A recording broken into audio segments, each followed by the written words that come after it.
ദൈവ തിരുനാമത്തിന് മഹത്വമുണ്ടാകട്ടെ. ഇന്നത്തെ ദൈവവചന ചിന്തയ്ക്കായി ഗലാത്യർക്കെഴുതിയ ലേഖനം 3-ാം അധ്യായം 26-ാമത്തെ വാക്യം, ക്രിസ്തു യേശുവിലെ വിശ്വാസത്താൽ നിങ്ങളെല്ലാവരും ദൈവത്തിൻ്റെ മക്കൾ ആകുന്നു എന്ന് നാം വായിക്കുന്നു. ഇതിൻ്റെ സാരാംശം സ്വാഭാവിക ജനനത്താലുള്ള പുത്രന്മാർ എന്നാകും. കർത്താവിൻ്റെ ഇഷ്ടം നാം ചെയ്ത് അവൻ്റെ സന്നിധിയിൽ നാം ജീവിക്കുമ്പോൾ നമ്മുടെ പിതാവിൻ്റെ മുമ്പിൽ മക്കളായ നമ്മൾ എല്ലാറ്റിനും അവകാശികളും കൂടെയാണ്. രോഗസൗഖ്യം മക്കളുടെ അവകാശമാണ്. എല്ലാറ്റിനും നിത്യതയുടെ തീരത്തുള്ള എല്ലാ കാര്യങ്ങളിലും നാം അവകാശത്തിന് ഉടമകളായതുകൊണ്ട് ദൈവം നമ്മെ ഓരോരുത്തരെയും തൻ്റെ മക്കളാക്കുവാൻ ക്ഷണിക്കുകയും ചെയ്യുന്നുണ്ട്. ഇന്നും അനേകരെ അതിനുവേണ്ടി ക്ഷണിക്കുന്നു.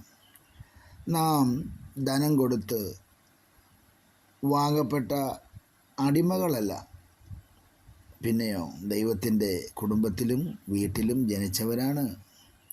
ആ സത്യം നാം മനസ്സിലാക്കി വേണം സന്തോഷമായി ജീവിക്കുവാൻ. ഈ പെന്തക്കോസ് ജീവിതം, ഈ ക്രിസ്തീയ ജീവിതം എത്ര സന്തോഷമുള്ളതാണ്. ഇവിടെ പുത്രന്മാർ എന്ന് പറഞ്ഞിരിക്കുന്നത് അതെ പുരുഷ പ്രജകളെ മാത്രം ഉദ്ദേശിച്ചല്ല. ദൈവമക്കൾ എന്നതിന് പകരം പുത്രന്മാർ എന്ന് അതെ ഉപയോഗിക്കുന്നുണ്ടെങ്കിലും ഇതിലെല്ലാ വിശ്വാസികളെയും ഉൾപ്പെടുത്തിയിരിക്കുന്നതായിട്ടാണ് നമുക്കിവിടെ ഈ തിരുവചനം ധ്യാനിക്കുമ്പോൾ മനസ്സിലാക്കുന്നത്. എങ്ങനെയാണ് ഒരു വ്യക്തി പുത്രത്വം സ്വീകരിക്കുന്നതും അതിനെ നഷ്ടപ്പെടുത്തി അത് നഷ്ടപ്പെടാതെ സൂക്ഷിക്കുന്നതും അതെങ്ങനെയാണെന്നുള്ള കാര്യം നമുക്ക് ദൈവസന്നിധി ആലോചനയായിട്ട് എടുക്കാം. ദത്തെടുക്കുക എന്നാൽ എന്തെന്ന് ഗലാത്യ ലേഖനത്തിൽ വിവരിക്കുന്നു. എന്നാൽ പുത്രത്വം ജനനം കൊണ്ട് മാത്രമേ ലഭിക്കുന്നുള്ളല്ലോ. നമ്മുടെ പുത്രത്വത്തിൻ്റെ ഏറ്റവും വലിയ തെളിവ് നമ്മുടെ പിതാവിൻ്റെ ജീവൻ നമ്മിലുണ്ട് എന്നതാണ്. യേശു ക്രിസ്തുവിൽ വിശ്വസിക്കുക എന്നത് ദൈവിക ജീവൻ നമ്മിൽ ഉൾക്കൊള്ളിക്കുക എന്നാണ്. വീണ്ടും ജനനവും പുത്രത്വവും ഒരേ സമയത്ത് നടക്കുന്നു. പിതാവും പുത്രനും തമ്മിലുള്ള ബന്ധം കുഞ്ഞ് മാതാപിതാക്കളുടെ ജീവൻ സ്വീകരിക്കുന്നതിനെ അടിസ്ഥാനപ്പെടുത്തിയാണല്ലോ. ഒരു ശിശുവിലേക്ക് ജീവൻ കടത്തിവിടാനായിട്ട് വേറെ വഴികളില്ല. അപ്പോൾ ആത്മീയ മണ്ഡലത്തിലും ദൈവത്തിൻ്റെ ജീവൻ ഓരോ വിശ്വാസിയിലും പ്രവേശിച്ചിരിക്കുന്നത് യേശു ക്രിസ്തുവിൻ്റെ മരണത്തിലും ഉയർപ്പിനാലും മാത്രമേ എന്നുള്ള കാര്യം മനസ്സിലാക്കുക.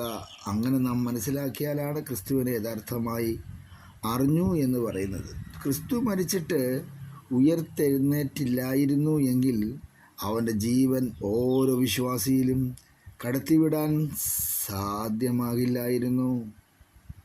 അല്ലെങ്കിൽ പിന്നെ ലോകപ്രകാരം മരിച്ചൊരു വ്യക്തി അത് ഗർഭിണിയാകുന്നതിന് തുല്യമത്രേ ആകും. അങ്ങനെ ചിന്തിച്ചാലേ ഈ ലോകപ്രകാരം അങ്ങനെ ആയിത്തീരാൻ സാധ്യതകളുണ്ട്. പക്ഷേ അങ്ങനെ അല്ലല്ലോ. അപ്പോൾ നമ്മുടെ പ്രവർത്തനം കൊണ്ട് നേടുന്നതല്ല പുത്രത്വം. അതൊരു ദാനം, ഒരു അനുഗ്രഹവുമാണ് എന്നുള്ള കാര്യം നാം മനസ്സിലാക്കണം. അത് സ്വീകരിച്ച് സന്തോഷിക്കാൻ കഴിയട്ടെ, അതിൽ ആനന്ദിക്കാൻ കഴിയട്ടെ. അപ്പോൾ ഈ മഹത്തായ ആലോചനയിൽ ആശ്രയിച്ച് നമുക്ക് ജീവിക്കാൻ പറ്റണം. സ്വന്തം പിതാവിലും സ്വന്തം കുടുംബത്തിലും അഭിമാനമുള്ള ഒരു മകൻ്റെ തല എപ്പോഴും ഉയർന്നിരിക്കും. എന്തെന്നാൽ അവൻ പുത്രത്വത്തിൻ്റെ അനുഗ്രഹങ്ങളെക്കുറിച്ച് ചിന്തിക്കുന്നവനാണ്. അവൻ അതിനെക്കുറിച്ച് സന്തോഷിക്കുന്നവനാണ്, അതിൽ ആനന്ദിക്കുന്നവനാണ്.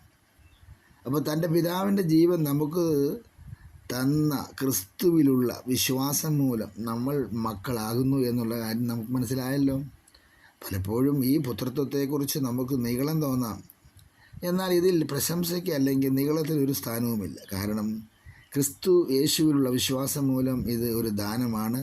പുത്രത്വം കൊണ്ട് നാം എന്തു ചെയ്യുന്നു എന്നത് നമ്മുടെ ഉത്തരവാദിത്വത്തിൽപ്പെടുന്നൊരു കാര്യവുമാണ്. നാം ദൈവത്തിൻ്റെ മക്കളാണ് എന്നതിനാൽ നാം നമ്മുടെ പിതാവിനെ പ്രസാദിപ്പിക്കുന്ന പ്രവൃത്തികൾ ഇരട്ടിയായി ചെയ്യണം എന്നുള്ള കാര്യം നാം മനസ്സിലാക്കണം. നമ്മുടെ ഇപ്പോഴത്തെ നിലയെക്കുറിച്ച് ഓർക്കുന്നത് നമ്മിൽ നന്ദിയുള്ളവരാകണമെന്നുള്ളതാണ്. അപ്പം നന്ദി ഉളവാക്കുന്ന എന്താണ്?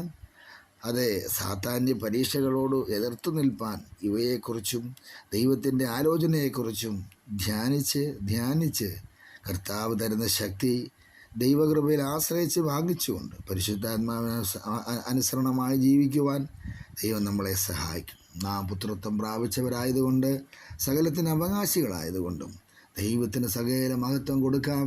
ക്രിസ്തുയേശുവിലെ വിശ്വാസത്താൽ നിങ്ങളെല്ലാവരും ദൈവത്തിൻ്റെ മക്കൾ ആകുന്നു. ക്രിസ്തുയേശുവിലെ വിശ്വാസമാണ് നമ്മെ മക്കളാക്കി തീർത്തതെങ്കിൽ ദൈവസന്നിധിയിൽ നമുക്ക് ആ മക്കളെന്നുള്ള പദവിയിൽ പിതാവായ ദൈവത്തെ മഹത്വപ്പെടുത്തി ജീവിക്കാൻ നമ്മളെ സഹായിക്കട്ടെ.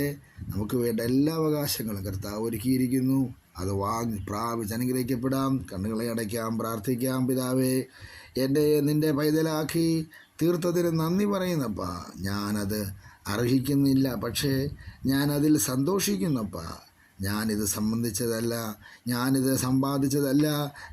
സമ്പാദിച്ചതല്ല കർത്താവേ, എന്നാൽ അത് ഞാനത് ആസ്വദിക്കുന്നപ്പാ. ഞാൻ നിന്നാൽ അനുഗ്രഹിക്കപ്പെട്ടിരിക്കുന്നതിനാൽ സ്തോത്രം. നാമത്തെ മഹത്വപ്പെടുത്തിയാലും യേശു ക്രിസ്തുവിൻ നാമത്തിൽ തന്നെ. ആമേൻ.